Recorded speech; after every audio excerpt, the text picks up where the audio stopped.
Number 3. Sanayin mo ang iyong sarili na matuto. Kung pumirid ka na yumaman, dapat ay pahalagahan mo ang karunungan kaysa sa pera. Dahil kung nakafocus ka lang palagi sa pera, nakafocus ka sa maling target. Mahalaga ang pera pero kailangan mo ring intindihin na ito ay resulta lamang.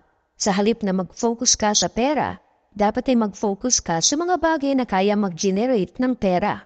Ayon sa nagawang pag-aaral ng author ni si Thomas Corley, ang mga taong naging mayaman ay constant na nag-i-improve.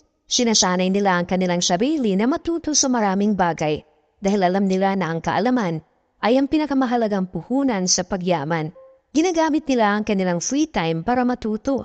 It's either sa pagbabasa ng libro at business magazine, panonood sa interview ng mga successful entrepreneurs, pakikinig ng mga podcast at audiobooks, o di kaya ipagsusulat ng mga magagandang ideya sa kanilang journal. Ang desisyon na matuto